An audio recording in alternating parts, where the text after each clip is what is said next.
வணக்கம் தென்னவன் மீடியா நேயர்களே.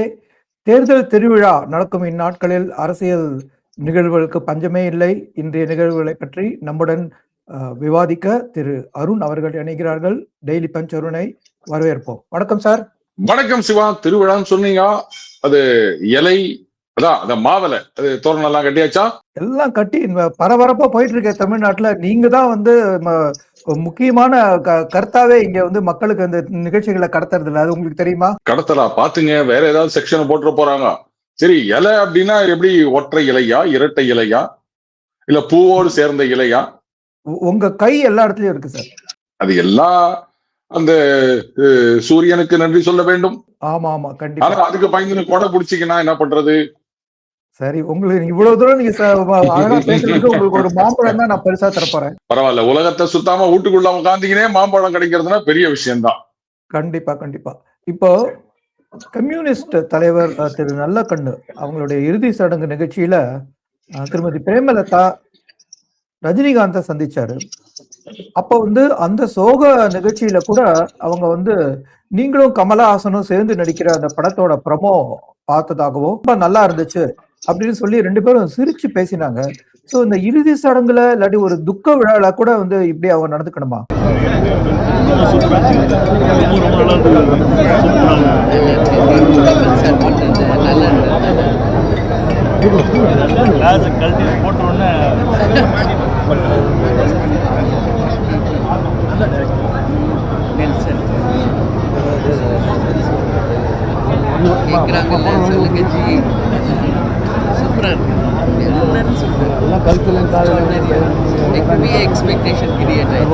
நான் அதை பார்க்கல. அப்படி நடந்திருந்தாங்க அப்படின்னு சொன்னா இதை விட ஒரு கேவலமான இதை பார்த்திருக்க முடியாது. எங்க வந்து எதை பேசுறதுன்னு ஒரு விவசாய இல்லை. அங்க போய் ஒரு தலைவரை பத்தி பேசுங்க. அவரை பத்தி பேசுறதுக்கு உங்க யாருக்குமே அருகதை கிடையாது. ஏன்னா நீங்க அவர் அரசியல் கொள்கைகள், கட்சி கூட்டணிகள் அதெல்லாம் விட்டு தள்ளுங்க. ஒரு எளிமையான வாழ்க்கையை வாழ்ந்த மனுஷன். அவரு வந்து நான் நல்ல சொகுசு கார்ல போனோம், இத்தனை கோடிகள் வேணும், இவ்வளவு பெரிய பங்களால இருக்கணும், ஏசியில தான் தூங்கணும் அப்படின்லாம் இருந்தவர் கிடையாது. ஒரு சாதாரண வெள்ளை வேட்டி, வெள்ளை சொக்கா, தோல்ல போட்ட ஒரு துண்டு, இப்படியே இருந்தவர் நல்லக்கண்ணு. அவர் அவருடைய எளிமைக்கு முன்னாடி நீங்க எல்லாம் ஒண்ணுமே கிடையாது. அங்க நீங்க போறதுக்கே முதல்ல ஒரு தகுதி இருக்கான்னு செக் பண்ணணும். நீங்க பேசுறாங்களே சில பேர், ஐயோ இன்னும் ஒரு 10 வருடங்கள் 20 வருடங்கள் 100 வருடங்கள் கழித்து இப்படி ஒரு மனிதர் இருந்தாரான்னு ஆச்சரியப்படுவாங்க அப்படின்னு. இந்த காலத்திலேயே இப்படி ஒரு மனுஷன் இருக்காரான்னு ஆச்சரியப்படுறாங்க. ஏன்னா சுத்தி இருக்கிற அத்தனை பேர் அப்படிதானே இருக்கீங்க. நம்ம ஓட்டுற காரு பல கோடிகள், கட்டுற வாட்ச் பல லட்சங்கள், பல கோடிகள். நாம போடுற நம்ம வீட்டுல இருக்கிற இடத்துல மட்டும் ரோடு நல்லா இருக்கணும். ஆனா மத்த இடத்துல ரோடு போட்டோம், ஐயோ விவசாயத்தை அழிக்கிறார்கள் அப்படின்னு ராக்கெட் விட்டா விவசாயிக்கு குடிக்க தண்ணி இல்லை, விவசாயம் பண்ண தண்ணி இல்ல, ராக்கெட் ஒரு கேடா அப்படின்னு வானுங்க இவனுங்க. ஏன்னா சினிமால 4 படத்துல நடிச்சிட்டாங்கன்னா உடனே இவங்களுக்கு எல்லாம் தெரியறதா இந்த சினிமாக்காரர்கள் நிறைய பேர் நினைச்சுக்கிறாங்க பாருங்க. அதனால இந்த மாதிரி நிறைய சினிமாக்காரங்க சொல்லிட்டு திரியிறாங்க. அதே விவசாய நிலமா இருந்த ஒரு இடத்த அழிச்சு தானே ஒரு காலத்துல ரோடு போட்டிருப்பாங்க. இன்னைக்கு சென்னைன்னு அப்படின்னு சொல்றோமே, அதுவும் ஒரு காலத்துல விவசாய நிலம் தானே. அதை அழிக்கவே தானே இது மாதிரி வந்திருக்குது. இதெல்லாம் யோசிக்க மாட்டாங்க. ஐயோ நீங்க பாட்டுக்கு விவசாயத்தை அழிக்கிறீங்களே அப்படின்வாங்க. இவங்க வந்து இவங்களை பத்தி பேச ஆரம்பிக்கிறாங்க. அதே மாதிரிதான் பிரேமலதா விஜயகாந்த் அவர்களோ இல்ல ரஜினிகாந்த் அவர்களோ இதை நான் பாக்குறேன். அவங்களே அப்படி சொல்லியிருந்தா கூட இவர் என்ன சொல்லியிருக்கணும், இது பாருங்க அதுக்கு இது இடம் இல்லை, இதை வந்து நீங்க எங்க வீட்டுக்கு வாங்க இதை பத்தி பேசலாம், இல்ல நான் அவங்க வீட்டுக்கு வரேன் இதை பத்தி பேசலாம், இல்ல போன்ல கூட பேசுங்க, இங்க வந்து இந்த தலைவருக்கு மரியாதை செலுத்துவதுக்கு வந்திருக்கோம் அப்படின்னு சொல்லியிருக்கணும். சரி விடுங்க, எல்லாம் சினிமாக்காரங்க தானே, வேற எப்படி இருப்பாங்க? காங்கிரஸ் அதுல ஒண்ணுமே புரியலையே. ஒவ்வொரு நாளைக்கும் ஒரு ஒரு விதமான தகவல் வருது. இப்போ வந்து அபிஷியல் பர்சன் கிரிஷ் ஷோடங்கர் அவர் வந்து வெளிப்படையா சொல்லியிருக்காரு, தாவே காட்டு தமக்கு அவங்க கட்சிக்கு அழைப்பு இருக்கிறதா. அதை உடனே வந்து நமக்கு தெரிஞ்ச செல்வ பெருந்தகையோ விஜய் வசந்தோ இது அவருடைய தனிப்பட்ட கருத்துங்கிறாங்க. அபிஷியலா அப்பாயிண்ட் பண்ணிருக்கிற பர்சன் ஒருத்தர் சொன்னா அது எப்படி தனிப்பட்ட கருத்தாகும்? காங்கிரஸ்ல என்ன நடக்கிறது? இதுல கேம் சேஞ்சரா இருக்க போறது யாரு? அதாவது தேமுதிகவை வந்து குறை சொன்னாங்க, ஒரே சமயத்துல 2 பேரோடையும் பேசுறாங்க அப்படின்னு பண்ணாங்க. இந்த பக்கம் திமுக, அந்த பக்கம் அதிமுக அப்படின்னு 2 பேர்கிட்டையும் பேரம் பேசினாங்க. அதுலதான் அவங்களுடைய கிரெடிபிலிட்டி ஒண்ணு இல்லாம போச்சு. அப்போ தேமுதிக செஞ்சா தப்பு, அதை நீங்க ட்ரோல் பண்ணுவீங்க, அசிங்கம்னு சொல்லுவீங்க. அதையே காங்கிரஸ் பண்ணா எப்படிங்க? நீங்க வந்து திமுக கூட்டணியில இருக்கீங்க, இது கொள்கை கூட்டணி, இத்தனை வருஷமா இருக்க கூட்டணி, ராகுல் காந்தி அவர்களுக்கு மிகவும் பிடித்த தலைவர் ஸ்டாலின், இப்படி எல்லாம் வாயில வடை சுட்டு போட்டு அவங்க எங்களை மதிச்சிருக்காங்க, எங்களுடைய திறமை வலிமை எல்லாம் தெரிஞ்சு வச்சுக்கிறாங்க, இப்படி எல்லாம் பேசினா அசிங்கமா இல்ல இது? ஆனா இதையெல்லாம் கேட்டுக்கிட்டு திமுக சும்மா இருக்காங்க பாருங்க. இதுதான் வந்து catch-22 சிச்சுவேஷன் சிவா. இவ்வளவு எல்லாம் பண்றீங்களா? என்னங்க கூட்டணிக்குள்ள இருக்கும்போது அவங்க வந்து எங்களை மதிக்கிறாங்க, மன்னார்குடியில கேட்டாங்க, மாயவரத்துல கேட்டாங்க அப்படின்ற மாதிரி தாவேகால கூட்டாக இப்படி எல்லாம் சொல்லி நிக்கிறீங்க. கூட்டணிக்குள்ள இருந்துட்டு இதே நான் கேட்கிறப்ப மதிமுகவோ இல்ல விசிகாவோ எங்களை வந்து அதிமுக கூப்பிட்டாக, தாவேகா கூப்பிட்டாக அப்படி யாராவது சொல்றாங்களா? அவர் தீபாவளி ஆஃபர் கொடுத்தப்ப கூட என்ன சொன்னாங்க, இந்த மாதிரிலாம் வந்து நாங்க வரமாட்டாங்க, நீங்க என்ன தலைவரா இருந்தாலும் வரமாட்டோம் அப்படின்ட்டாங்க. தேமுதிக கூட போல. திடீர்னு தனியா போனா நல்லா இருக்காது, ஏதாவது ஒரு கட்சி வந்தா நல்லா இருக்குமேன்றதுக்காக டகாலி எங்கெந்தோ இருந்த வண்டுட்டி ராமச்சந்திரன் அவரை கூப்பிட்டு அவர் உடனே எம்ஜிஆர் ஏடிஎம்கே அப்படின்னு ஒரு கட்சியை ரெஜிஸ்டர் பண்ணி போட்டு கபால்னு அங்க கொண்டு போய் சேர்ந்துட்டார். பாத்தீங்களா, எங்க கூட்டணியில கட்சி வந்துச்சு அப்படின்னு சொல்றதுக்கு ஏன் மன்சூர் அலியானையும் கூப்பிட்டுக்க வேண்டியதுதானே, அவரு வெயிட் பண்ணி நிற்கிறார் எப்ப கட்சி ஆரம்பிக்கலாம் அப்படின்னு. இந்த லட்சத்துல இருக்க ஒரு கட்சி அவங்களோட வந்து பேச்சு அவங்க கூப்பிட்டு இருக்காங்க, அவங்களை இங்க மதிக்கிறாங்க அப்படின்னு சொல்ற அசிங்கமா இல்லையா? உள்ளுக்குள்ள இருந்தே இவங்க இந்த கூட்டணியை டேமேஜ் பண்ணிட்டு இருக்காங்க சிவா. பாக்குற ஜனங்க என்ன நினைப்பாங்க? அப்ப கூட்டணி ஒன்னும் உறுதியால அந்த பக்கம் அவங்க எல்லாம் ரெடி ஆயிட்டாங்கப்பா. அதான் டிடிவி தினகரன் நீ போட்டு பிரிச்சு மேஞ்செத்துக்கிறாரு அந்த ஒரு யூடியூப் சேனலுடைய நேர்காணல். அப்படியே எல்லாம் ஒரு குரூப் ஆஃப் இது எல்லாம் இருக்காங்க. அப்ப ஏதோ கேட்கும் போது சொல்றாரு, கலைஞர் அப்படி பேசினார், இவங்க அப்படி பேசினாங்க, ஸ்டாலின் அப்படி பேசினார், அதையெல்லாம் சேர்த்து என்கிட்ட கேட்டிருந்தீங்கன்னா போட்டு நாஸ்தி பண்ணி வச்சிருக்காரு. இவங்க எல்லாம் கூப்பிட்டவங்க எல்லாம் நொந்து நூலா போயிருப்பாங்க. சோ அந்த பக்கம் அவங்க ஸ்ட்ராங் ஆயிட்டதோட மட்டும் இல்லாம ஏறி மிதிக்க ஆரம்பிச்சிட்டாங்க, அடிச்சு ஆட ஆரம்பிச்சிட்டாங்க. இந்த பக்கம் வந்து கூட்டணிக்குள்ளேயே உட்காந்து குண்டு வச்சுக்கின்னு அவங்க கூப்பிட்டாங்க இவங்க கூப்பிட்டாங்க அப்படின்னு சொல்லிட்டு இருக்காங்க.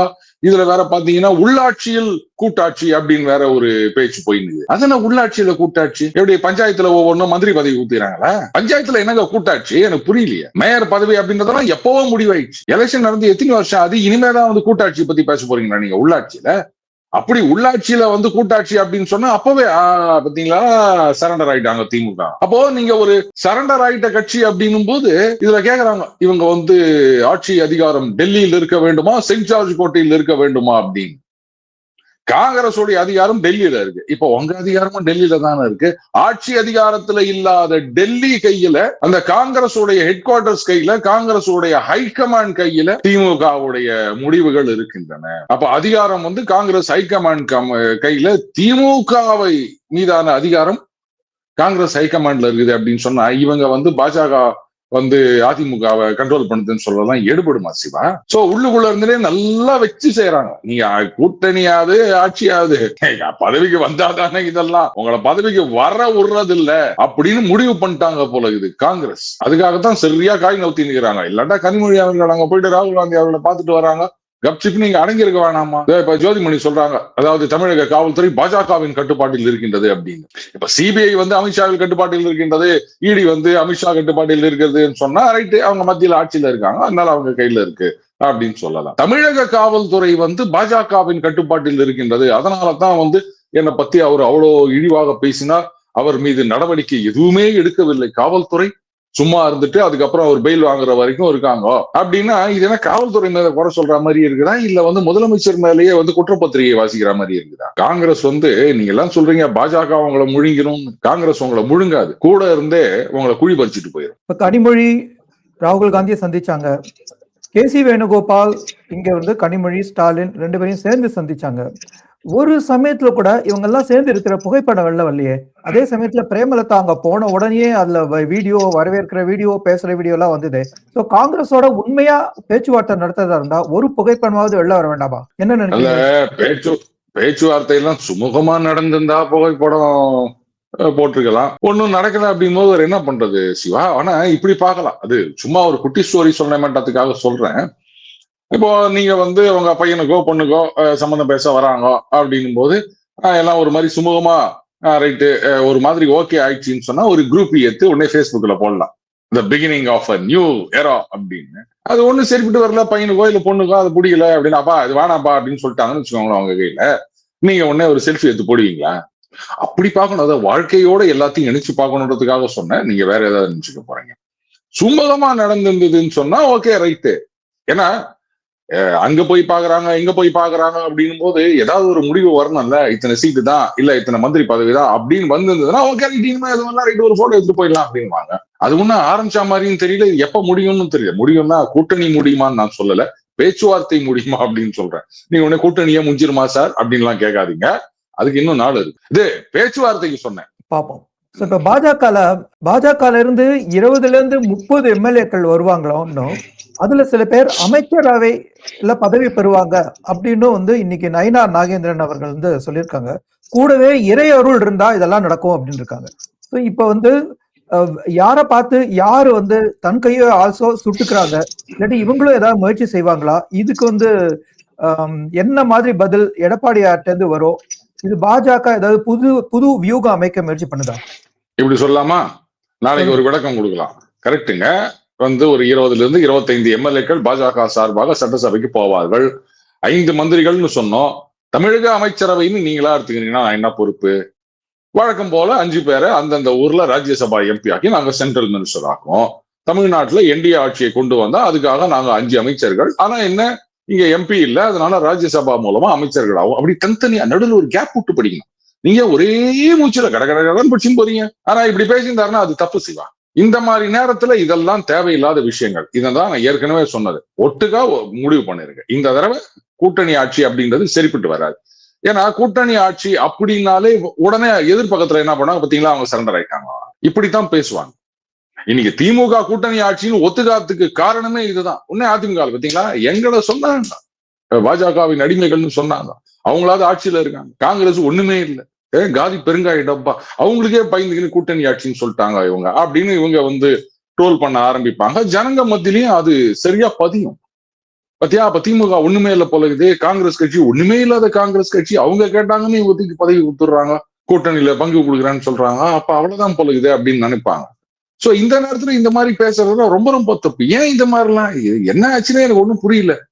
அன்னைக்கு அது மாதிரிதான் விஜய் பத்தி சொல்லும் போது வேற ஏதோ பத்தி சொல்லிட்டு அதுக்கப்புறம் வந்து வருத்தம் தெரிவிச்சுட்டு போறாரு. என்னங்க நடக்குது? இதுக்குதான் சொல்றது, ஆளுக்கு ஒருத்தர் பேசிட்டு இருந்தாங்கன்னா விடுங்க, கருத்து சுதந்திரம் ரொம்ப இருக்குது அங்க, அவ்வளவுதான். வேற என்னத்த சொல்றது? சில எம்எல்ஏக்கள் தேர்ந்தெடுக்கப்பட்டு அமைச்சரவையில இடம்பெறலாம் அப்படின்னு சொன்னதுக்கான காரணம், ஒருவேளை அவங்க வந்து நிறைய தொகுதிகள் அதிமுக கேட்கணும்னு நினைக்கிறாங்களா? ஏன்னா அவங்க 40க்கு மேல கேட்க போறதா ஒரு தகவல் வருது. அதை பத்தி உங்களுடைய கணிப்பையும் சொல்லுங்க. சிவா, 40க்கு மேல கேளுங்கோ, இல்ல வந்து 50க்கு மேல கேளுங்கோ, எவ்வளவு ஒன்னா கேளுங்கோ. நீங்க கோவா போங்கோ, பெங்களூர் போங்கோ, எக்கடிக்குனாலும் போங்கோ. உங்க சந்தோஷம் உங்களுக்கு, என் பொண்ணு சந்தோஷம் இன்னைக்கு. என்ன படம் அது? பஞ்சதந்திரம். அந்த மாதிரி 40 சீட்டு கேளுங்கோ, 50 சீட்டு கேளுங்கோ, எவ்வளவு சீட்டு ஒன்னா ஜெயிங்கோ. உங்க எம்எல்ஏ உங்களுக்கு, எங்க எம்எல்ஏ எங்களுக்கு, எங்க ஆட்சி எங்களுக்கு, உங்க மத்திய ஆட்சி உங்களுக்கு. நாங்க உங்களாண்ட வரமாட்டோம், நீங்க எங்களாண்ட வராதிங்க. இதுதான். ஆரம்பத்திலேயே வந்து அமித்ஷா அவர்கள் கூட்டணி ஆட்சி அப்படின்னு சொல்லி அது ஒரு பெரிய சலசலப்பை உண்டாக்கி, குழப்பத்தை உண்டாக்கி, இதெல்லாம் தேவையில்லாத பிரச்சனையை உண்டாக்கி. இப்ப சும்மா இல்லாம ஊடகங்கள்லாம் அவங்களுக்கு ஏதாவது மற்ற விஷயங்கள் எல்லாம் பேச மாட்டாங்க. கே நேரு அவர்களுக்கு எதிரானதை இன்னைக்கு அந்த கண்டெம்ட் பெட்டிஷன் ஃபைல் பண்ணிருக்காங்க. இதை பத்தி எல்லாம் யாரும் பேச மாட்டாங்க. அதுல என்ன ஆதாரம் இருக்குது அப்படின்னு 232 258 பக்கம் அப்படின்னு லிஸ்ட் கொடுத்துக்கிறாங்க. அதை பத்தி எல்லாம் யாரும் பேச மாட்டாங்க. லட்டு மாதிரி ஒரு சான்ஸ் கிடைச்சிச்சு. அதிமுக பாஜக கூட்டணி பிளவுபடுகின்றதா, மோதல் முற்றுகிறதா, ஆட்சியில் பங்கு கேட்கிறதா, பாஜக நெருக்குகிறதா, அதிகாரம் செய்கிறதா, டெல்லிக்கு வந்து அடிமையாகி விட்டதா அதிமுக இப்படின்னு விதவிதம். நானே ஒரு 8 டைட்டில் கொடுத்துட்டனோ, இப்படி விதவிதமா வந்து டைட்டில் வச்சு அவங்க விவாதம் பண்ணிட்டு இருப்பாங்க. எதுக்கு இதுக்கெல்லாம் இடம் கொடுக்கணும் சொல்லுங்க? ஒழுங்கு அது பாட்டுக்கு நல்லா தானே போயிட்டு இருந்தது. ஏன் இப்படி நடுவில் ஒரு ஜெர்க்கு விடுறாருன்னு தெரியல. கேட்டா மட்டும் குத்துருவாங்களா? கூட்டணி ஆட்சின்றதை வெளில பேசாதீங்க, அதெல்லாம் அதுக்கப்புறம் பேசுங்க. அதாவது இந்த ஸ்ட்ராட்டஜி அப்படின்னு சொல்லுவாங்க, டாக்டிக்ஸ்ன்னு சொல்லுவாங்க. அதாவது ரகசியமா செய்ய வேண்டிய விஷயத்தெல்லாம் வெளிப்படையா பேசிக்கின்னு, வெளிப்படையா பேச வேண்டிய விஷயத்தெல்லாம் ரகசியமா பேசிக்கின்னு. ஒருவேளை இவரும் ஏதாவது ஸ்லீப்பர் செல் மாதிரி செயல்படுகின்றாரோ? சரி, இன்னைக்கு வந்து தவேக தலைவர் விஜய் அவர் சொல்லியிருக்காரு, அவங்க ஃபங்க்ஷனரிஸ் யாரும், அதாவது நிர்வாகிகள் யாரும் வந்து மீடியால அப்ரூவல் இல்லாம பேசக்கூடாது அப்படின்ட்டு. இந்த உத்தரவு ஏன் திடீர்னு? அவங்க எல்லாம் வந்து அப்படி ஏதாவது வித்தியாசமா பேசிட்டாங்களா? வித்தியாசமா பேசல, தலைவரை மாதிரியே இருக்காங்க எல்லாரும். அதே தலைவர் எப்படி தொண்டர் அப்படி அப்படின்னு தானே சொல்லுவாங்க. அந்த மாதிரி ஒவ்வொரு இடத்துலயும் பேச போற இடத்துல அசிங்கப்பட்டுட்டு வந்து நிக்கிறாங்க. என்ன பேசுறதுன்னு தெரியல இவங்களுக்கு, கொள்கையும் தெரியாது, அரசியலும் தெரியாது, பேசவும் தெரியாது. ஏதோ 2-3 பேர் போறாங்க. பட் என்னதான் இருந்தாலும் வந்து இந்த மாதிரி ஒரு கட்சிக்கும் இந்த மாதிரி தலைவருக்கும் நீங்க முட்டு கொடுத்தா ரொம்ப நேரம் நிக்காது. ஸ்கஃபோல்டிங் தான் அப்படிதான் சொல்லுவாங்க. அந்த முட்டு கொடுத்து நிக்கிறது அது ஸ்ட்ராங்கா இருக்கணும். நல்ல விஷயத்துக்கு தான் முட்டு கொடுக்க முடியும், ஓரளவுக்கு முட்டு கொடுக்குற மாதிரி ட்ரை பண்ண முடியும். இதெல்லாம் வந்து பியாண்ட் தட் உங்களால பண்ண முடியாது. டொப்புன்னு உடச்சின்னு வந்துரும் அந்த குச்சி. அண்ட் நிறைய பேருக்கு பேச தெரியல, போற இடத்துல எல்லாம் அசிங்கப்பட்டு வராங்க. அது இப்ப வந்து பயங்கர ட்ரோல் மெட்டீரியல் ஆயினுக்குது. தாவேகாவை எதிர்த்து திமுக, அதிமுக, பாஜக அரசியலே பண்ண வேணாம். இவங்க நிர்வாகிகள் போயிட்டு அந்த யூடியூப் சேனல்ல இந்த மாதிரி விவாதங்கள்ல பங்கேற்றுக்குன்னு வராங்க இல்லையா, அதை பேசுறத போட்டு காமிச்சாலே போதும், அப்படியே தலை தெரிய ஓடிடுவாங்க போல ஜனங்க. ஐயோ, இப்படி ஒரு கட்சி, இதுக்கு ஒரு தலைவர், இவங்களை நம்பி ஆட்சியை குத்தா என்னடா ஆவறது அப்படின்னு இப்பவே ஜனங்கள்லாம் மெர்சல் ஆகி போயிடறாங்க. மெர்சல் படம் ரீ ரிலீஸ் ஆகுதோ இல்லையோ தெரியல. அதனாலதான் இந்த மாதிரி இப்ப புரியுதுங்களா? சும்மாவா சொல்றாங்க, அவங்க கட்சியினரை பார்த்து இவங்க வந்து அந்த ஒரு 4 எழுத்து, அது வேற ஒரு வால் வேற வச்சுக்கிறாங்க அந்த கடைசி எழுத்துக்கு, அப்படிலாம் சொல்றாங்க. சும்மா ஒண்ணும் கிடையாதுங்க, ஒண்ணுமே தெரியலங்க இவங்களுக்கு.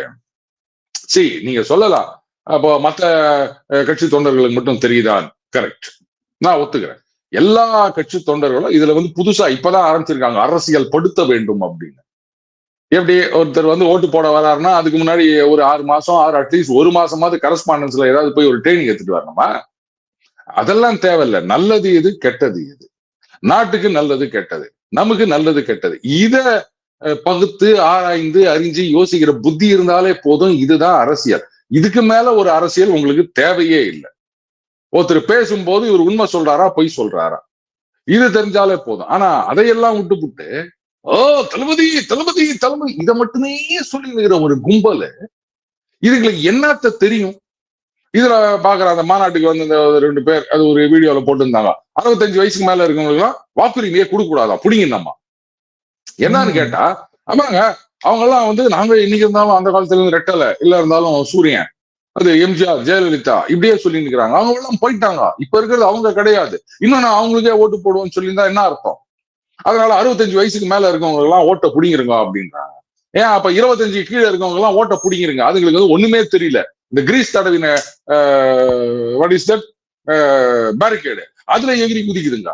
அதனால 25 கம்மி வந்து ஓட்டு கொடுக்காதீங்க அப்படின்னு சொன்னா என்ன பண்ணுவீங்க? இந்த மாதிரி ஓட்டுரிமையை பறிக்கணும் அப்படின்னு சொல்றதுதான் பாசிசம். இப்படிப்பட்ட கும்பலை வச்சுக்கின்னு இதுங்க வெளில போயிட்டு வாயை திறந்தாலே எல்லாம் இவர் ஒருத்தர் இந்த ஒரு விவாதத்துல பேசிக்கினாரா 5000 ஓட்டு அவுட்டு, இன்னொரு வீடியோ வருதா 50,000 ஓட்டு அவுட்டு, இந்த லட்சணத்துல இருக்குது.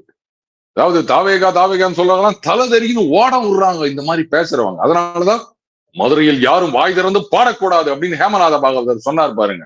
அந்த மாதிரி ஒரு கேக் ஆர்டர் போட்டு விட்டாங்க. அதாவது அனுமதி இல்லாமல் அப்படின்னு. அப்ப இவங்க யாருக்கு அனுமதி கொடுப்பாங்களா? ஒரு 2-3 பேர் இருக்காங்க பேசுறதுக்கு, அவங்களும் வந்து எல்லா இடத்துலயும் முட்டு கொடுத்துட்டு இருக்க முடியாது.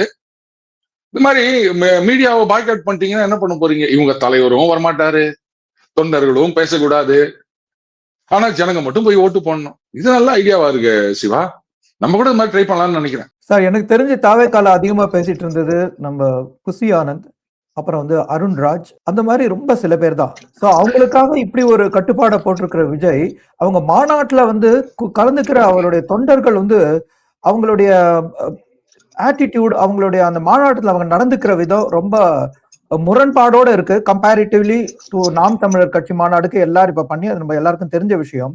அவங்களுக்கு ஏன் வந்து ஒரு உத்தரவு போட மாட்டேங்கிறாரு, மாநாட்டுக்கு வந்தா நீங்க நல்லா பிஹேவ் பண்ணணும்ட்டு?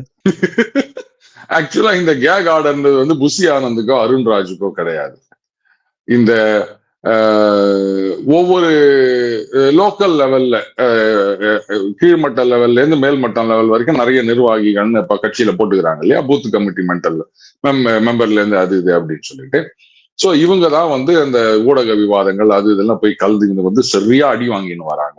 அவங்களுக்காக போடப்பட்ட இதுதான். இப்ப நீங்க கேட்டீங்க ஒரு நிச்சயமான ஒரு வித்தியாசம். அது நாம் தமிழர் கட்சி அந்த தொண்டர்கள் சொல்ல போனா அவங்களையும் வந்து ஒரு மாதிரி தான் கிண்டல் பண்ணுவாங்க மற்ற அரசியல் கட்சிகள். அதே மாதிரி தாவேகாவுடைய தொண்டர்கள் சொல்ல போனா நாத்தாக்கால இருக்க நிறைய பேர் இப்ப வந்து தாவேகாவை நோக்கி அப்படி இந்த பக்கம் ஒரு மைக்ரேஷன் போயிட்டு இருக்கு. ஆனா நாத்தாக்கால இருக்கவங்க தாவேகால இருக்கவங்க மாதிரி இன்டிசிப்ளின்டா நடக்கிறது இல்லை. காரணம் என்னன்னு கேட்டீங்கன்னா, நாத்தாக்கா அப்படின்னு போகும்போது சீமான் அப்படின்ற தனிநபருக்காக அங்க யாரும் போறது கிடையாது சிவா. அவர் எடுத்து வைக்கின்ற கொள்கைகள், அது சரியோ தப்போ தேச விரோதமோ அது வேற விஷயம். எதையோ ஒண்ணு அவர் பேசி நிற்கிறார். அந்த கொள்கைக்காக தான் அவர் பேசுற விஷயத்துக்காக தான் போறானே தவிர சீமான்ற தனிநபருக்காக நாத்தாக்கா பின்னாடி யாரும் போல. ஆனா இங்க தாவேகா பின்னாடி போற அத்தனை கும்பலும் அது எத்தனை வயசானாலும் சரி தளபதி தளபதி தளபதி இதுதானே தவிர வேற ஒண்ணுமே கிடையாது. அவங்களுக்கு வேற ஒண்ணும் தெரியாது, ஒரு புண்ணாக்கும் தெரியாது அவங்களுக்கு. இப்படியேதான் சொல்றாரு பாருங்க, சுறா படம் போய் பார்த்துட்டு வந்தாங்க, அன்னைக்கு பிறந்தாங்க, அதனால சுறான்னு பேர் வச்சேன். இதுல அப்ப புலி படம் பார்த்துட்டு வந்தா புலின்னு பேர் வைப்பாங்க. நல்ல காலம். மெர்சல் படம் பார்த்துட்டு வரும்போது பிறக்கல, மெர்சல்னு பேர் வச்சிருந்தாங்கன்னா என்ன ஆயிருப்பாங்க? இப்ப பக்கத்துல படிக்கிற பசங்க எல்லாம் மெர்சல் ஆயிருக்கும். மெர்சல் மெர்சல் அப்படின்னா என்ன ஆகும்? இப்படியெல்லாம் சொல்லின்னு தெரிகிறாங்க. இப்படிப்பட்ட ஒரு கும்பலை வச்சுன்னு நீங்க என்னத்த நீங்க அரசியல் பண்ணுவீங்க? அவர் தலைவருக்கே அரசியல் தெரியாது, அப்புறம் தானே நீங்க தொண்டர்களை குறை சொல்றது. சொல்றாங்க தாவேகா தலைவர் தொண்டர்களை அரசியல் படுத்த வேண்டுமா? முதல்ல அவங்க தலைவரை கொண்டு போயிட்டு அரசியல் படுத்திட்டு வாங்க. அரசியல்னா என்னன்னு தெரிஞ்சுன்னு வரட்டும். அவரு பனியூருக்குள்ளதான் எல்லாமே இருக்குது, உலகமே அடங்குகின்றது. இப்ப நீங்க சொன்னீங்க முதல்ல மாம்பழம் கொடுக்குறேன் அப்படின்னு, அந்த கதை ஞாபகம் இருக்கா? நாரதரே, அம்மையப்பன் என்றால் என்ன, உலகம் என்றால் என்ன? உடனே நாரதர் சொல்வார், உலகம்தான் அம்மையப்பன், அம்மையப்பன் தான் உலகம் அப்படின்னாரு. அந்த மாதிரி இவர் ஒருவேளை எந்த காலத்துல திருவிளையாடல் படம் பார்த்தாரோ தெரியல, பனையூர் தான் உலகம், உலகம் தான் பனையூர் அப்படின்னு நினைச்சார் போல. அதை விட்டு வெளில வரதே கிடையாது. கேட்டா ஐயோ கூட்டம் வந்துடும், ஜனங்கள்லாம் அப்படியே வருவாங்க வருவாங்க வருவாங்க. அப்புறம் நாளைக்கு சீமா வேற ஆகிட்டீங்கன்னா என்ன பண்ணுவீங்க நீங்க? வீட்டுக்குள்ளேயே உக்காந்துன்னு எல்லாம் மந்திரி சபை கூட்டம், அது இன்னும் மோசமாயிரும்னு நினைக்கிறேன். வேற இப்போ சட்டசபைக்கு போனாருன்னா இப்படி சட்டசபையும் பனையூர்ல கொண்டு வந்துருவாங்களா? அதே மாதிரி சட்டசபை நிகழ்ச்சிகளை லைவா ஒளிபரப்புவாங்க. அந்த கேமரா மூடு, கேமரா மூடு, மைக்க மூடு, மைக்க மூடு. எப்படி இந்த மாதிரிதான் சட்டசபை கூட்டம் நடக்கும் அப்படின்னு சொல்வாரா? Good question. இப்படி எல்லாம் ஒரு தலைவர் சொல்லுங்களேன். பத்திரிகை பேட்டிக்கே மைக்கே கிடையாது, கேமரா கிடையாதுன்னு சட்டசபையில லைவா ரிலே பண்ணலாம்னு சொன்னா ஒத்துப்பாரு அவரு? யாரும் உங்க கேமராவே வைக்க கூடாது அப்படின்வாரு. இல்ல அவர் மட்டும் ஒரு தனியா ஒரு கூண்டு செஞ்சு அதுக்குள்ள உக்காந்தீங்கன்னா ரைட் இப்ப நான் பேசுறேன் அப்படின்வார். அப்ப கூட மைக் இல்லாம பேசினா ஒண்ணும் கேட்காது. அவர் எதுக்கு பேசுற? பனையூர் விட்டு வந்தாதானே சட்டசபைக்குள்ள வர முடியும். அதனால பனையூர்ல இருந்து அவர் வீடியோ ரிலீஸ் பண்ணுவாரு, அதை சட்டசபையில போடுவாங்களா? அதுக்கெல்லாம் வழி இருக்குதா சட்டசபையில? நான் பிராக்டிகலா தான் கேட்கிறேன், நக்கல் பண்றாங்கன்னு நினைக்காதீங்க. அப்படித்தானே இருக்குது உங்க கட்சியும் உங்க தலைவரும். அப்புறம் வேற எப்படி கேட்க முடியும்? எதை கேட்டா ஐயோ எல்லாம் வந்துருவாங்க, எல்லாம் வந்துருவாங்க. ஒரு சினிமா நடிகர் பாக்குறதுக்கு வரதான் செய்வாங்க. ஏன் இங்க ஒரு மொபைல் ஷோரூம் நம்ம வீடு கூட ஒரு போண்டாமணி அவர் திறந்து வைக்கிறேன்னா கூட தான் 1000 பேர் குவிவாங்க. ஒரு பெரிய விஷயமா இது? அவ்வளவு ஆதரவு இருக்குது அப்படின்னா இவர் படம்லாம் சில்வர் ஜூப்ளி ஓடி இருக்கணும்ல. எத்தனை படம் சில்வர் ஜூப்ளி ஓடிச்சு சொல்லுங்க எனக்கு? டபாக்குள்ள ஓடின படம் நிறைய இருக்குது சொல்லவா? படத்தையே ஓட்ட முடியல, ஏன் படத்தை ரிலீஸ் பண்ணவே முடியல. இவர் தான் தமிழகத்தை அப்படியே மாத்தி அமைக்க போறாங்க. ஓகே சார், இப்போ நம்ம சின்னம்மா சசிகலா அவங்க புது கட்சியை அனௌன்ஸ் பண்ண போறாங்க. சோ உங்களுடைய சஜஷன் படி அவங்க கட்சிக்கு என்ன பேர் வைக்கலாம், அவங்க என்ன சின்னம் கேட்கலாம்? உங்களுடைய சஜஷன் என்ன? அவங்களுக்கு ஏற்கனவே அவங்கதான் அதிமுக பொதுச் செயலாளரா இருக்காங்க, அதுக்கப்புறம் எதுக்கு இன்னொரு கட்சி எல்லாம் அவங்களுக்கு? அவங்க ஜெயடிவில போய் பாருங்களேன், முன்னாடி அப்படிதான் போட்டிருந்தாங்க, சசிகலா அதிமுக பொதுச் செயலாளர் அப்படிதான் போட்டிருந்தாங்க. அப்புறம் நீங்க போயிட்டு அவங்களுக்கு இன்னொரு கட்சி சொல்றீங்க. இதுல வேற சின்னம் குக்கரு அது உடையாது, அப்புறம் வேற என்ன குடிக்கலாம்? இட்லி தட்டு. இல்ல அம்மாவுக்கு என்ன பிடிக்கும் ஏது பிடிக்கும் அப்படின்னு சொல்லியிருந்தாங்க, அதனால சொன்னேன். அதுக்கப்புறம் இட்லி சாப்பிட்டாங்க அப்படின்லாம் சொன்னாங்க, அதனால இட்லி தட்டுன்னு சொன்னேன். ஏன்னா அந்த எம்ஜிஆர் மறைவுக்கு பிறகு ஜெயலலிதா அவர்கள் அவமானப்படுத்தப்பட்டு அப்ப நான் தான் அவங்களுக்கு உறுதுணையாக இருந்து அவங்கள மறுபடியும் போராட வேண்டும் சொன்னேன் அப்படின்னு சொன்னதா ஏதோ ஒரு விஷயம் நான் கேள்விப்பட்டேன். அப்ப அதே மாதிரி அந்த பழசெல்லாம் ஞாபகப்படுத்துறாங்க, ஜெயலலிதா அவர்களுக்கு நான் இதெல்லாம் செஞ்சேன், அதனால அந்த லெகசி இங்க வரணும் அப்படின்னு நினைக்கிறாங்க போல இது. சோ அந்த நேரத்துல அந்த இட்லி பெருசா பேசப்பட்டது, குக்கர் இவர் எடுத்துட்டு வந்துட்டாரு தினகரன், அதனால அந்த இட்லி தட்டுன்னு சொன்ன, வேற எதுவும் நான் சொல்லல. அந்த சின்னம் கொடுப்பாங்களான்னு எனக்கு தெரியல. இட்லி சின்னம் கொடுப்பாங்களா வாழ, அது இட்லியா இல்ல என்னன்னு ஒண்ணும் தெரியாது, ஏன்னா கலர்ல எல்லாம் வேற இருக்காது. என்ன சின்னம் இருந்தா என்னங்க? அவங்க முதல்ல எலெக்ஷன்ல நிக்க முடியாது, அப்புறம் சின்னத்தை பத்தி நீங்க பேசுறீங்க. 6 வருஷம் முடிஞ்சிச்சா ஜெயில இருந்து எப்படிங்க ஒரு கட்சி ஆரம்பிக்கிறாரு, நிறுவன தலைவரே கட்சியில நிக்க முடியாத தடை அப்படின்னா என்ன இது? பயங்கர கேவலமா இருக்குது. இதெல்லாம் ஒரு கட்சி? இதுக்கு ஒரு கேள்வி, இது யாரோட சேருவாங்க அப்படின்னு இது வேற ஊடகங்கள்லாம் ஆராய்ச்சி பண்ணிருக்கிறாங்க. யாரும் சேர்க்க போறது கிடையாது, எழுதி வச்சுக்காங்க, ஒருத்தரும் கிட்ட சேர்க்க மாட்டாங்க. சார் உங்களுக்கு இப்ப ஒரு சீரியஸ் கொஸ்டின். இப்ப ஓ அப்ப இது வரைக்கும் கேட்டதெல்லாம் காமெடி கொஸ்டினா? அதெல்லாமும் சீரியஸ் தான். இது உங்களுக்கு ப்ராபப்ளி நீங்க சீரியஸான ரிப்ளை கொடுக்கலாமோ என்னவோ தெரியல. அதுக்காக சீரியஸ் கொஸ்டின்ல. இப்ப வந்து இலவசங்கள் கட்சிகள் அனௌன்ஸ் பண்றத பத்தி கோர்ட் வந்து கேள்வி எழுப்புது. அது ஆனா தேர்தலுக்கு அப்புறம் பார்க்க போறேன் அப்படிங்குது. இந்த மாதிரி நீதிமன்றங்கள்லாம் இப்படி ஒரு ரிப்ளை கொடுக்கிற போது இலவசங்கள் கொடுக்கிற கட்சியை பத்தியோ அந்த இலவசங்களை பத்தியோ சாதாரண குடிமக்களோட மனநிலை எப்படி இருக்கும்? இந்த மாதிரி விஷயங்கள்ல நீதிமன்றம் தலையிட முடியுமான்றதே எனக்கு ஒரு கேள்வி. ஏன்னா நீதிமன்றங்களுடைய அதிகாரம் அப்படின்றது வந்து அளவுக்கு அதிகமான அந்த வானளாவிய அதிகாரம் அப்படின்றது எங்கேயுமே கிடையாது. செப்பரேஷன் ஆஃப் பவர்ஸ் அப்படின்னு இருக்கு. லெஜிஸ்லேச்சருக்குன்னு சில இது இருக்கு, அண்ட் பாலிசி டிசிஷன்ஸ் சில இருக்கு. அதுல வந்து எக்காலத்திலும் நீதிமன்றங்கள் தலையிடாது. தலையிடுவது அவங்க வந்து கோர்ட்டு நீங்க போனா கூட நீதிமன்றங்கள் இல்ல பாலிசி டிசிஷன் நாங்க தலையிட முடியாது அப்படின்னு நிறைய தீர்ப்புகள் இதுக்கு முன்னாடி வந்திருக்கு. சோ மக்களுக்கு தேவைப்படுகின்றது நாங்க கொடுக்கிறோம். சரி, அப்படி பார்க்க போனா சில இடங்கள்ல வந்து இந்த மாதிரி விஷயங்கள் எல்லாம் பண்ணணும் அப்படின்னு எக்ஸிகியூட்டிவோட டொமைன்ல வந்து நீதிமன்றம் உத்தரவு கொடுக்குறாங்கல்ல, அதுக்கெல்லாம் எவ்வளவு செலவாகும் என்ன ஏது அப்படிங்கறதெல்லாம் தெரியாம இப்போ சமீபத்துல சானிட்டரி பேட்ஸ் இதுவும் வந்து ஒரு அடிப்படை உரிமை தான், அதனால இது வந்து எல்லா பள்ளிகளிலும் இது பண்ண வேண்டும் அப்படின்னு சொன்னதான் நான் பார்த்தேன். அப்ப இது எப்படி எடுத்துப்பீங்க? அதே மாதிரி தாங்க உணவுன்றது அடிப்படை உரிமை, அதனால இலவசமா நாங்க விலை இல்லாமல் அரிசி கோதுமை கொடுக்குறோம். அரிசி மட்டும் கொடுத்தா போதுமா? பருப்பு வாங்க வேணாமா? அது கொஞ்சம் எண்ணெய் வாங்க வேணாமா? இல்ல வந்து தக்காளி வெங்காயம் வாங்க வேணாமா? வெறும் அரிசி பருப்பை மட்டும் ஆக்கி தந்துட முடியுமா? அதனால 1000 ரூபாய் 2000 ரூபாய் கொடுக்குறோம். அதே மாதிரி ட்ரெஸ் இல்லாம இருக்க முடியுமா? கீஞ்சு போன ட்ரெஸ் போட்டு ரோட்ல சுத்த முடியுமா? அதனால வருஷத்துக்கு ஒரு தடவை நல்ல துணிமணி எடுத்துக்கிட்டோன்றதுக்காக 10,000 ரூபாய் கொடுக்குறோம் அப்படின்னா என்ன பண்ணுவீங்க நீங்க? சரி, இப்ப எலெக்ஷனுக்கு அப்புறம் சொல்றீங்க. எந்த எலெக்ஷனுக்கு அப்புறம்? இப்ப இந்த எலெக்ஷன் முடியுது, மேல முடிஞ்சு புதுசா ஒரு ஆட்சி வருதுன்னு வச்சுக்கோங்களேன். அதுக்கப்புறம் இந்த கோர்ட்டு கேஸ் எடுத்துட்டு போனீங்கன்னா ஆர்குமெண்ட் நடக்கும்போது அதுக்கப்புறம் அடுத்த செட் ஆஃப் எலெக்ஷன்ஸ் வந்துடும். உடனே அவங்க சொல்லுவாங்க, என்ன அந்த ஸ்டேட்ல மட்டும் அவங்களுக்கு வந்து அலோவ் பண்ணீங்க, எங்க ஸ்டேட்ல எங்களுக்கு அலோவ் பண்ண மாட்டீங்களா? எங்க எலெக்ஷன் முடிட்டோம்வாங்க. அதுக்கப்புறம் 27ல ஒரு செட் ஆஃப் எலெக்ஷன் வரும். அவங்க சொல்லுவாங்க, இருங்க எங்க ஸ்டேட் எலெக்ஷன் முடியட்டும், அப்புறம் அதை பத்தி பேசலாம் அப்படின்வாங்க.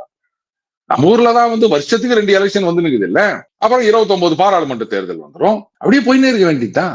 இதெல்லாம் வந்து நீதிமன்றங்கள் தலையிட்டு முடிவு பண்ணணும்னா சரி, அப்படியே நீங்க தேர்தல் வாக்குறுதியா கொடுக்க கூடாது அப்படின்னு சொன்னாலும் போற போக்குல வந்து வாட்ஸ்அப்ல தட்டி விட்டு போறாங்கன்னு என்ன பண்ணுவீங்க நீங்க?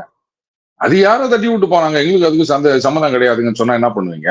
ஏங்க, ஓட்டுக்கு காசு கொடுக்க கூடாது, இது எல்லாருக்குமே தெரியும். நடக்காமையா இருக்கு, பிடிக்காமையா இருக்காங்க. ஒவ்வொரு எலெக்ஷன் போதும் எவ்வளவு பாக்கணும்ல நாம. சட்டம் போட்டு இதெல்லாம் தடுத்துட முடியுமா? சட்டம் போட்டு தடுக்கிற கூட்டம் தடுத்து கொண்டே இருக்குது, திட்டம் போட்டு திருடுற கூட்டம் திருடி கொண்டே இருக்குது. திருடனாய் பார்த்து திருந்தாவிட்டால் திருட்டை ஒழிக்க முடியாது. இதுக்கு மேல நான் ஏதாவது சொல்லணுமா? அவரே சொல்லிட்டு போயிட்டாரு சிவா. சார், இப்ப ஓபிஎஸ் பத்தி ஒரு கேள்வி. அவர் வந்து முதலமைச்சர் ஸ்டாலினை சந்திச்சு தெரியும். அவர் தான் வந்து அடுத்த தடவை முதலமைச்சராக இருப்பார்னு அவரை வாழ்த்தினதும் தெரியும். அவர் வந்து இப்ப 2 நாள் முன்னாடி நிருபர்களை சந்திச்ச போது நான் என்னதான் செய்யறது, நீங்க சொல்லுங்க, நான் என்ன தவறு செஞ்சேன் அப்படின்னு கேட்டு என்ன செய்யறதுன்னு நீங்களே சொல்லுங்கன்னு கேட்கிறாரு. அவருக்கு ஒரு ஐடியா நீங்க கொடுங்களேன், அவர் இப்ப என்ன செய்யலாம்? இல்லைங்க, அவர் ஏற்கனவே ஒருத்தர்கிட்ட ஐடியா கேட்டுதாங்க தர்ம யுத்தம் எல்லாம் போய் நடத்திட்டு வந்தாரு. அங்கேயே போய் கேட்கலாம். அவருக்கு ஐடியா கொடுக்குற அளவுக்கு நம்ம பெரிய அப்பாட்டக்கர் கிடையாது. என்ன ஒண்ணு சொல்லலாம் வாங்க. அது அப்படி இந்த அது என்னது, அது அம்பாசமுத்திரம், சுந்தரபாண்டியபுரம், அந்த மாதிரி ஏரியாலாம் நல்லா அழகா இருக்குது. அங்க ஒரு கிராமத்துல கொஞ்சம் ஒரு நிலத்தை வாங்கி போட்டு ஒரு ஊட்ட கட்டிக்கினே அப்படியே நான் கூட அங்கதான் போலாம் அப்படின்னு பார்த்து நிக்கிறேன். அப்படியே ஒரு கோயிலா சுத்திக்கினே அப்படியே ஏரிக்கரையில உக்காந்துக்கினேன் அப்படியே ஜாலியா அப்படியே அந்த தமிழ் புத்தகங்களை எல்லாம் படித்து கொண்டு அப்படியே காலத்தை ஓட்டலாம். என்ன இப்போ பசங்கன்னு வந்துட்டாங்க, இனிமே நமக்கு என்ன இருக்குது? இலக்கியம் பத்தி பேசலாம், சினிமா பத்தி பேசலாம், பழைய காலத்து படங்கள்லாம் பார்க்கலாம். இப்படித்தான் நான் அவருக்கு சொல்வேன். அதை விட்டுட்டு நீங்க புதுசா கட்சி ஆரம்பிங்க, இங்க போய் சேருங்க, அங்க போய் சேருங்க, பண்டுட்டி ராமச்சந்திரன் மாதிரி நீங்களும் வந்து ஒரு கட்சி ஆரம்பிச்சுட்டு இப்படி சொல்லலாமா, ஜெயலலிதா ஏடிஎம்கே JADMK அப்படின்னு ஒரு கட்சி ஆரம்பிச்சுட்டு நான் வந்து தாவேகாவுக்கு ஆதரவு கொடுக்குறேன் அப்படின்னு நாங்க இந்த மாதிரி எல்லாம் பைத்தியகாரத்தனமாலாம் நான் வந்து அவருக்கு அறிவுரை எல்லாம் கொடுக்க மாட்டேன். அவ்வளவுதான், விட்டுருங்க. தேவையில்லாம நீங்க வந்து இனிமே இன்னும் காம்ப்ளிகேட் பண்ணாதீங்க. நான் என்ன தவறு செய்தேன்னா, இது எம்ஜிஆர் அவர்கள் கேட்ட கேள்வி. அந்த கேள்வி அதே மாதிரி டைலாக் எல்லாம் நீங்க பேசாதீங்க. பராசக்தியில சிவாஜி வசனம் பேசினாருன்னா அந்த வசனத்தை இன்னொருத்தர் மறுபடியும் வேற படத்துல பேசினா எடுபடுமா? அவர் ஆட்சியை 80ல டிஸ்மிஸ் பண்ணும்போது கேட்டாரு, நான் என்ன தவறு செய்தேன், என் ஆட்சியை ஏன் கலைத்தார்கள் அப்படின்னு கேட்டாரு. மக்கள் சரியா பதில் கொடுத்தாங்க. அந்த எலெக்ஷன்ல தான் கலைஞர் பேசினாரு, இத்தனை தொகுதியில நாம தான் ஜெயிக்க போறோம். ஒரு எம்ஜிஆர் என்னுடைய நண்பர், அதனால அந்த தொகுதியை மட்டும் விட்டு வைங்க, அவர் மட்டும் ஜெயிக்கட்டும் அப்படின்னாரு. கடைசியில என்ன ஆச்சு அப்படின்னு உலகத்துக்கே தெரியும். அந்த அளவுக்கு கான்பிடென்டா இருந்தாங்க திமுக அன்னைக்கு 80ல நாம தான் ஜெயிக்க போறோம் அப்படின்னு. ஏன்னா இந்திரா காங்கிரஸோட லட்சிய கூட்டணி வச்சுக்கினாங்க பாதி பாதி. இன்னைக்கு 25 கொடுக்கறதா 40 கொடுக்கறதா அப்படின்னு காங்கிரஸுக்கு பேசி நிக்கிறாங்களே, அன்னைக்கு பாதி தொகுதிகள் தான் நின்றது திமுக. அதுலயும் அவங்க பக்கத்துக்கு வந்த தொகுதியில அவங்க கூட்டணி கட்சிகளுக்கு 2 அது கொடுத்துட்டதுனால காங்கிரஸோட கம்மியா தான் அவங்க நின்றாங்க. அப்படி இருந்துச்சு இவரு போயிட்டு கட்சி ஆரம்பிக்கிறேன் அதை பண்றேன்னா இதெல்லாம் வேலைக்கு ஆகாதுங்க, விடுங்க, முடிஞ்சு போச்சு அவ்வளவுதான். 2 தடவையோ 3 தடவையோ முதலமைச்சரா இருந்துட்டாரு, இதுக்கு மேல என்ன வேணும்? அங்க பாத்தீங்கன்னா போர்ட்ல இருக்கும் தமிழக முதல்வர்கள் அப்படின்னா அதுல நடுவில் வந்துட்டு போவார் அவரு. அதை விட என்னங்க வேணும்? நன்றி சார். நேயர்களே, என்னுடைய சேனலுக்கு சப்ஸ்கிரைப் செய்து பார்க்குமாறு அன்புடன் கேட்டுக்கொள்கிறேன். வணக்கம். வணக்கம் சார். வணக்கம் சிவா.